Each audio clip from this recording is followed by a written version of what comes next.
पुण्यामधली ही सुंदर दृश्य आपल्याला दिसतात। पारंपरिक खेळांची सुद्धा प्रात्यक्षिकं केली जात आहेत। तलवारीचं प्रात्यक्षिक, तलवार आणि ढाल हातात घेऊन काही तरुण मुलं, लहान मुलं हे प्रात्यक्षिकं दाखवतात। ज्यांनी पुणे आणि मुंबई इथल्या दोन्ही ठिकाणच्या, दोन्ही शहरांमधल्या गणेशोत्सवाच्या, गणेश विसर्जनाच्या मिरवणुका बघितल्या असतील त्यांना 2-3 फरक तर प्रामुख्याने दिसतीलच। त्यातला एक खूप महत्त्वाचा फरक हा असतो की गणेश मूर्तीबरोबर काही देखावे सुद्धा असतात जेव्हा गणपती बाप्पा विसर्जनासाठी जातात आणि हे देखावे सुद्धा भक्तांनी पाहावेत, भक्तांना आवडावेत इतक्या कल्पकतेने, कलात्मकतेने सादर केलेले असतात। दुसरं म्हणजे या गणपती बाप्पांची, पुण्यातल्या गणपती बाप्पांची जेव्हा मिरवणूक निघते त्यावेळेस असलेले ढोल ताशा पथकं आणि त्या पथकांना करून दिलेला मार्ग, हे सगळं मुंबईमध्ये पाहायला मिळत नाहीत। कारण ढोल ताशा पथक जिथून जाणार असतं तिथे रस्त्याच्या दुतर्फा गणेश भक्त थांबलेले असतात, पण त्या पथकासाठी जी जागा मोकळी सोडलेली असते, जो रस्ता मोकळा सोडलेला असतो, तेही शिस्त एक पाहण्यासारखी असते जी तुम्हाला मुंबईमध्ये कधी दिसत नाहीये। आणि या सगळ्यातनं येणारा जो नाद असतो, जो आवाज असतो, तोही एक वेगळा असतो जो पुण्याच्या गणेशोत्सवाला आणि गणेश बाप्पाच्या विसर्जनाच्या मिरवणुकीला एक वेगळं महत्त्व देतो। आणि या 2-3 मुद्द्यांमधून आपल्याला सहजपणे दिसतं की गणपती बाप्पांची मिरवणूक, विसर्जन मिरवणूक ही पुण्यामधली आणि मुंबईमधली तुलना करायला गेली तर अनेक बाबतींमध्ये वेगळी दिसते। हे त्यातले काही दिसलेले ठळक मुद्दे आहेत। गणपती बाप्पांच्या मिरवणुकीचा उत्साह सध्या पुण्यामध्ये आणि मुंबईमध्ये दोन्ही शहरांमध्ये आहे, पण पुण्यामध्ये त्याला जो पारंपरिकतेचा बाज आहे, जी पुण्याची म्हणून जपलेली खास ओळख आहे, ती मात्र ठसठशीतपणे उठून दिसते। आता दिवस मावळून गेलेला आहे, पण आता संध्याकाळी जी रोषणाई झालेली आहे, विद्युत रोषणाई, त्याच्यामध्ये दिसणारी ही मिरवणूक आणखीन खुलून दिसते, तिचं रूप आणखीन खुलतंय आणि विविध गणपती बाप्पांच्या सोबत ज्या वेगवेगळे देखावे केलेले आहेत त्या आणखीन छान दिसत आहेत। या सगळ्या वातावरणामध्ये संपूर्ण पुणे भारावून गेलेलं आहे। गणपती बाप्पा मोरयाच्या एकाच गजरामध्ये प्रत्येकाच्या मनामध्ये हुरहुर नक्की आहे की बाप्पाला आज आपण निरोप देतोय, पण तरीही गेले 10 दिवस त्या बाप्पानं जी ऊर्जा आपल्याला दिली आहे, जो आशीर्वाद दिलेला आहे, जो आनंद दिलेला आहे, तो पुढच्या वर्षभरासाठी प्रत्येकाला पुरणारा आहे। आणि लॉंग शॉट जर घेतला, बर्ड आय व्ह्यू जर घेतला तर बघा केवढं सुंदर दृश्य दिसते। वेगवेगळ्या ठिकाणी जिथे जिथे नजर जाईल तिथे तिथे फक्त आणि फक्त गणेश भक्त दिसतात आणि या सगळ्या गणेश भक्तांना ही सगळी ऊर्जा, हा सगळा आनंद आपल्या मनामध्ये साठवून घ्यायचा असतो। कारण धकाधकीच्या रोजच्या जीवनामधला हा फक्त विरंगुळ्याचा क्षण नसतो, तर तो जगण्याला एक मोठा आधार असतो, जगण्याला एक मोठी दिशा असते आणि माणसाला रोजच्या जीवनाला तोंड देण्यासाठी जी अध्यात्माची गरज असते, जी एका आशीर्वादाची गरज असते, जी एका सावलीची गरज असते, ते सगळं गणपती बाप्पा देतो। आणि या 10 दिवसांमध्ये तो गणपती बाप्पा जितकं देतं तितकं आपल्या पदरात पाडून घ्यावं, तितकं आपल्या मनात साठवून घ्यावं, तितकं आपल्या हृदयामध्ये कोरून घ्यावं, यासाठीच प्रत्येक गणेश भक्ताचा प्रयत्न असतो आणि तोच प्रयत्न या गर्दीमध्ये जमलेल्या प्रत्येकाचा आहे।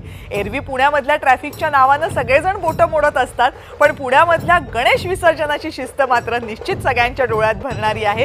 कारण कुठेही रांग वाकडी तिकडी झालेली दिसत नाहीये। जो मार्ग आखून दिलेला आहे त्याच्यामध्ये त्या रंगांचं जे विभाजन झाले त्यातनं अगदी स्पष्ट दिसतंय की किती शिस्तबद्ध पद्धतीनं या सगळ्या मिरवणुका हळूहळू पुढे सरकतायत। पारंपरिक पद्धतीचे कपडे, पारंपरिक पद्धतीच्या घोषणा, पारंपरिक पद्धतीची ढोल ताशा आणि या सगळ्यामधनं येणारा जो एक अनुभव आहे तो फक्त पुणेकरांसाठीच कशाला, पण ही मिरवणूक अगदी टीव्हीच्या स्क्रीनवर पाहणाऱ्या प्रत्येकासाठी एक वेगळी अनुभूती आहे।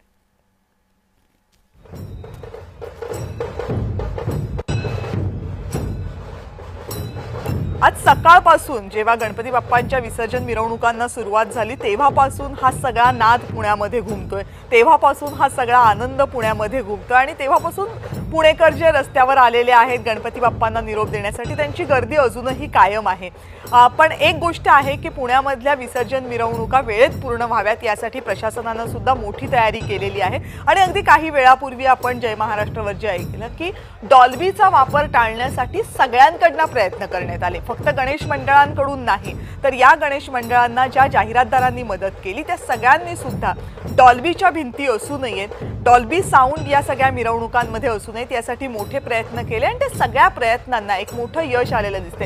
हा एक प्रचंड मोठा सामाजिक बदल म्हणावा लागेल आणि पुन्हा एकदा पुण्याची मिरवणूक जुन्या पुण्याची ओळख देणारी ठरली। हा सुद्धा सर्व पुणेकरांसाठी एक प्रचंड आनंदाचा क्षण आहे, कारण गेल्या काही दिवसांपासून पुण्यातल्या गणेश विसर्जन मिरवणुकींना होणारा विलंब आणि डॉल्बीचा वापर याच्यामुळे अनेक चर्चा घडत होत्या। त्यामुळे पुण्यातल्या गणेशोत्सवाचं स्वरूप बदलते की काय अशी चर्चा होत होती, पण पुणेकरांनी यावर्षी तरी त्या सगळ्यावर मात केलेली दिसते आणि पुन्हा एकदा पुण्यामधली हवीशी वाटणारी गणरायाची मिरवणूक, विसर्जन मिरवणूक त्याचं चित्र पाहायला मिळते। आणि ही ढोल ताशा पथकं बघा, प्रचंड मोठ्या आकाराचा असलेला हा ढोल कमरेला अडकवून तो वाजवणं हे सहज सोपं काम नसतं। त्यासाठी बरीच मेहनत घ्यावी लागते, खूप दिवस अगोदर प्रयत्न करावे लागतात, तो ताल मनामध्ये बसावा लागतो, तो ताल हातांनी धरावा लागतो, तो ठेका बरोबर धरला पाहिजे। या सगळ्याची एक प्रॅक्टिस असते, या सगळ्याचं खूप कठोर परिश्रम घ्यावे लागतात। आणि ही सगळी तरुण मंडळी आहेत जी आपापली कामं सांभाळून, आपापलं शिक्षण सांभाळून या सगळ्यासाठी मेहनत घेतात, प्रयत्न करतात आणि असाच तर वारसा पुढे जात असतो। या आनंदातून, या प्रयत्नांमधूनच तर वारसा पुढे जात असतो। आज आपण जी 100-150 वर्षांची परंपरा, त्याहीपेक्षा जास्त असलेली परंपरा जी या उत्सवाची सांगतोय, अनेक पिढ्यांमधून जी परंपरा आपल्यापर्यंत आली ती कशी आली, ती अशीच आलेली आहे। त्यामुळेच या परंपरा जपताना त्याच्यावर नव्या तंत्रज्ञानाचं अतिक्रमण होणार नाही, त्या अतिक्रमणामध्ये या परंपरा पूर्णपणे पुसल्या जाणार नाहीत याची काळजी घेणं गरजेचं असतं। आणि तीच काळजी यावर्षी पुण्यातल्या गणेशोत्सव मंडळांनी दाखवलेली दिसते, कारण डॉल्बीच्या भिंती या सगळ्यामधनं गायब झालेल्या दिसतात आणि पुन्हा एकदा पारंपरिक वेशभूषेतले, कुठे फेटे घातलेले, कुठे पुणेरी पगड्या घातलेले, कुठे टोप्या घातलेले, महाराष्ट्राच्या संस्कृतीची ओळख दाखवणारे हे सगळी वेशभूषा आणि महाराष्ट्राच्या संस्कृतीची ओळख दाखवणारी ही सगळी वाद्य कला, हे सगळं पाहून पुन्हा एकदा पुण्यातला गणेशोत्सव जसा साजरा व्हायचा काही वर्षांपूर्वी तसाच आज पाहायला मिळतो। याचा आनंद प्रत्येक गणेश भक्ताच्या, प्रत्येक पुणेकराच्या आणि ही मिरवणूक पाहणाऱ्या महाराष्ट्रातल्या प्रत्येकाच्या चेहऱ्यावर आज पाहायला मिळतोय। अनेक रंग खुलून दिसतात। ही एक बाप्पाची मूर्ती येते आणि अत्यंत आकर्षक अशी फुलांची सजावट या मूर्तीच्या मागे केलेली आहे। ही फुलांची सजावट करण्यासाठी सुद्धा खूप कल्पकता आणि खूप मेहनत आहे आणि प्रत्येक मूर्ती ही फक्त मूर्ती येत नाही, त्या मूर्तीच्या मागे एक मोठा देखावा असतो आणि प्रत्येक गणेश मंडळाचा हे प्रयत्न असतो की आपल्या मूर्तीचा देखावा हा आकर्षक व्हावा, तो गणेश भक्तांना आवडावा आणि त्यासाठीचा हा प्रयत्न असतो। पुण्यातल्या गणपती बाप्पाच्या मिरवणुकीचं आणखी एक वैशिष्ट्य असतं जे खास पुण्यातलंच आहे की इथे 5 मानाचे गणपती असतात, ज्यांचं विसर्जन आधी होतं आणि त्यानंतर इतर गणपती बाप्पांचं विसर्जन होतं। यावर अनेकदा चर्चा सुद्धा झालेल्या आहेत, मात्र दरवर्षीची ही प्रथा मात्र अजूनही अबाधित आहे। आणि यावर्षी सुद्धा प्रशासनासाठी मोठं आव्हान काय होतं तर मानाच्या गणपती बाप्पांचं विसर्जन हे वेळेत व्हावं, जेणेकरून मागून येणाऱ्या ज्या मिरवणुका असतील त्यांचं विसर्जन हे वेळेमध्ये होईल आणि ते आतापर्यंत तरी पाळलेलं दिसते।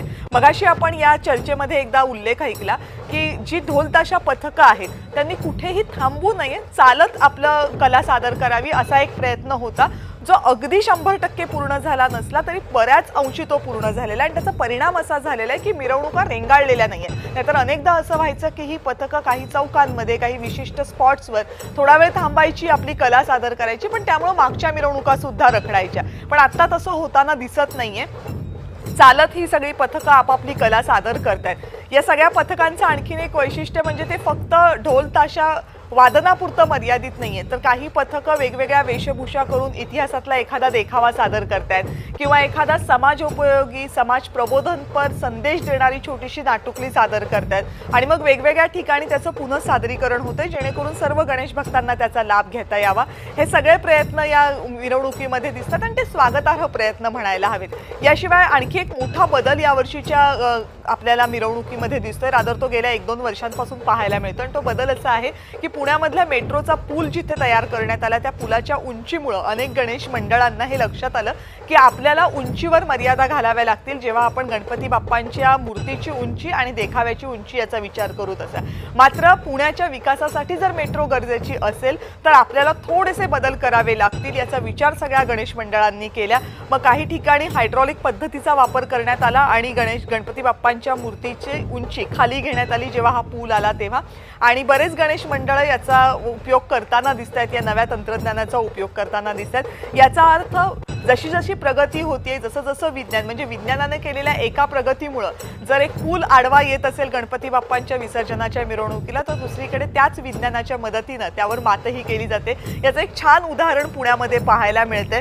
त्यामुळे पुण्याचा वेग वाढवायला हवा, पुण्यामध्ये आणखीन विकासाचे प्रकल्प यायला हवेत, हे सगळं करत असताना आपल्या जुन्या परंपरा, आपले सण यालाही कुठे धक्का लागणार नाही, थोडंसं त्याच्यामध्ये बदल करू, पण आपण हे सगळं एकत्र पुढे नेऊ, याचा एक संदेश जो पुण्याच्या या मिरवणुकांमधनं आज पाहायला मिळतोय तोही खूप आशादायी, तोही खूप भविष्यामधलं उज्ज्वल चित्र दाखवणारा आहे असं म्हणायला हरकत नाही। आज सकाळपासून जय महाराष्ट्रवर पुण्यातल्या या सगळ्या विसर्जन मिरवणुकीची इत्थंभूत दृश्य तुम्ही पाहताय। मानाच्या गणपतींचं त्यांच्या मंडळांमधनं झालेलं प्रस्थान, त्यानंतर त्यांच्या विसर्जन स्थळापर्यंत निघालेली त्यांची मिरवणूक, त्या मिरवणुकीला पुणेकरांनी दिलेली साथ, आणि हे बघा केवढे रंग दिसतायत।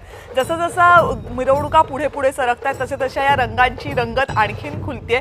पुण्यातल्या या सगळ्या विसर्जन मिरवणुकीचं आणखी एक वैशिष्ट्य सांगायचं म्हणजे प्रचंड गुलालाची उधळण। आता हे प्रमाण काहीसं कमी झालेलं आहे असं अनेक गणेश मंडळांचं म्हणणं आहे, आणि त्याचं कारण आहे ते म्हणजे आरोग्यावर त्याचे होणारे परिणाम। त्यामुळं जी गुलालाची उधळण होती त्याचं प्रमाण काहीसं कमी झालेलं आहे, पण गुलालाची उधळण पूर्णतः थांबलेली नाहीये, कारण गुलालाची उधळण झाली नाही तर गणपती बाप्पांची मिरवणूक पूर्ण झाली असं पुणेकरांना मुळीच वाटणार नाही। त्यामुळे प्रचंड प्रमाणामध्ये जरी नसली तरी मोठ्या प्रमाणावर गुलालाची उधळण होते, आणि तो गुलालाचा रंग आपल्या अंगावरच घेऊन प्रत्येक गणेश भक्त जेव्हा घरी जातो त्याच वेळेस या विसर्जन मिरवणुकीमध्ये आपण सहभागी होतो, बाप्पाला आपण निरोप दिला याचं समाधान त्या प्रत्येक पुणेकराच्या चेहऱ्यावर, त्याच्या मनामध्ये आपल्याला दिसतं। ही दृश्य पुण्यातली रंगीबेरंगी वेगवेगळ्या रंगांचे लाईट्स आहेत आता, कारण दिवस मावळल्यानंतर जी प्रकाश योजना केलेली होती ती आता दिसायला सुरुवात झालेली आहे। प्रचंड आवाज आहे आजूबाजूला, ढोलताशांच्या पथकांचा आवाज आहे, गाड्यांचा आवाज आहे, जयघोषाचा आवाज आहे, आणि या सगळ्या आवाजातनं हळूहळू मार्ग काढत पुढे जाणाऱ्या सगळ्या मिरवणुका आहेत। पुण्यातल्या मिरवणुका एकाच दिशेनं जातात, त्यामुळे त्यांच्यासाठी मार्ग आखून दिलेले असतात। पुणे पोलिसांना यासाठी प्रचंड मेहनत घ्यावी लागली, कारण 1-2 वर्षांपूर्वी पुण्यातल्या मिरवणुका या 24 तासांपेक्षा जास्त काळ चालल्या होत्या, काही ठिकाणी त्या 28 तास 30 तास वगैरे चालल्या होत्या। त्यामुळे पोलिसांवर जो प्रचंड ताण आला होता त्यावर खूप चर्चा झाली होती, आणि सरतेशेवटी या मिरवणुका या वेळेतच गेल्या पाहिजेत, या मिरवणुका त्यांना सांगितलेल्या मार्गानेच गेल्या पाहिजेत, आणि ज्या ज्या ठिकाणी त्यांनी जितका वेळ थांबणार त्यापेक्षा जास्त काळ त्यांनी थांबू नये अशा सगळ्या अपेक्षा धरल्या गेल्या। सगळ्या पुण्यातल्या गणेशोत्सव मंडळाच्या पदाधिकाऱ्यांचं त्यासाठी मनपरिवर्तन केलं गेलं, त्यांना परिस्थिती समजावून सांगण्यात आली, आणि सगळ्यांनी याबाबत सकारात्मक प्रतिसाद दिला। त्यामुळे पुण्यातल्या विसर्जन मिरवणुकीमध्ये अत्यंत 2 महत्त्वाचे बदल जे यावर्षी दिसत आहेत ते एक आहेत की वेळेत पुढे सरकणाऱ्या मिरवणुका, फार काळ न रेंगाळता पुढे सरकणाऱ्या मिरवणुका, आणि दुसरं महत्त्वाचं म्हणजे डॉल्बीचा प्रचंड मोठ्या प्रमाणात कमी झालेला वापर। ज्या डॉल्बीच्या वापरामुळे कोल्हापूरमधल्या मिरवणुका, पुण्यामधल्या मिरवणुका यांच्यावर सातत्यानं प्रश्नचिन्ह उपस्थित केले जात होते, हा एक सामाजिक मुद्दा बनत चालला होता, ज्यावर चर्चा होत होत्या, ज्यावर बदल व्हावेत अशी मागणी होत होती, त्यावर आता कुठेतरी मोठ्या प्रमाणावर नियंत्रण आले असं म्हणायला हरकत नाही। प्रयत्न चहूबाजूने झालेत यासाठी, फक्त प्रशासनानं केले किंवा बंदी आणलेली आहे एवढ्यानंच हे नाहीये, न्यायालयानं त्यासाठी प्रयत्न केले, राजकीय नेत्यांनी त्यासाठी प्रयत्न केले, प्रशासनानं प्रयत्न केले, महानगरपालिकेनं प्रयत्न केले, पुणे पोलिसांनी प्रयत्न केले, मंडळांनी प्रयत्न केले, गणेश भक्त त्यावर बोलले, आणि इतकंच काय तर या गणेश उत्सवासाठी मोठ्या प्रमाणावर आर्थिक मदत करणारे जाहिरातदार सुद्धा या बाजूने उभे राहिले, आणि त्या सगळ्याचं फलित म्हणून हे दिसते आपल्याला की पुण्यामधल्या मिरवणुकांमध्ये यावर्षी ढोल ताशांचा गजर हा खूप मोठ्या प्रमाणावर दिसतोय, आणि त्याचा आनंद सुद्धा पुणेकरांच्या चेहऱ्यावर आहे। कारण रोजच्या धकाधकीच्या आणि गोंगाटाच्या जीवनामध्ये जर सणाचा, गणपती बाप्पाच्या आशीर्वादाचा काही आनंद उपभोगायचा असेल तर तो आवाजामध्ये गमावला जाऊ नये अशी प्रत्येकाची मनोमन इच्छा असते, पण जेव्हा अशा मोठ्या गोष्टी बदल घडत असतात त्यावेळेस त्यांच्याबद्दल बोललं जरी गेलं तरी ते बदल पटकन मागे येत नाही। पण पुण्यामध्ये मात्र हे झालंय, आणि पुणेकरांसाठी ही अत्यंत आनंदाची बाब आहे। पुण्याचा हा आदर्श महाराष्ट्रातल्या बाकीच्या शहरांनी सुद्धा जर घेतला तर सर्व शहरांमध्ये त्या ठिकाणच्या परंपरांनुसार, प्रथांनुसार आणि तिथल्या ओळखीनुसार गणेशोत्सव साजरा होईल अशी आशा आपण करूया। पुण्याने या बाबतीत घालून दिलेला आदर्श हा महत्त्वाचा आणि मोठा आहे असं म्हणायला हरकत नाही।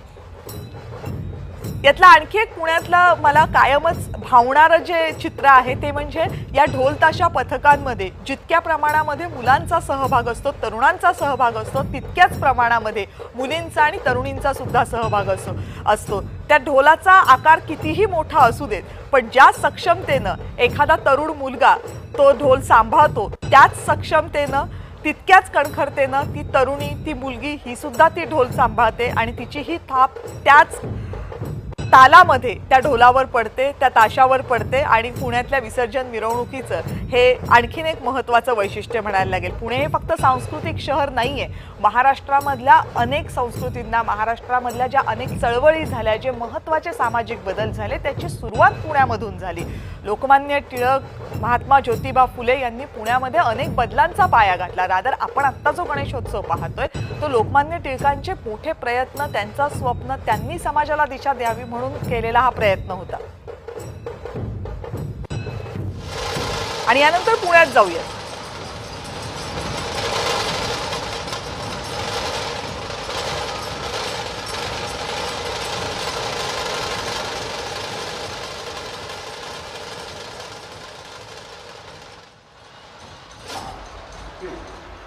नमस्कार मंडळी, मी निलेश नातू. तुम्ही हा सोहळा सगळा लाईव्ह पाहताय तो जय महाराष्ट्रवरती. बरोबर आता इथे आहेत केदार काट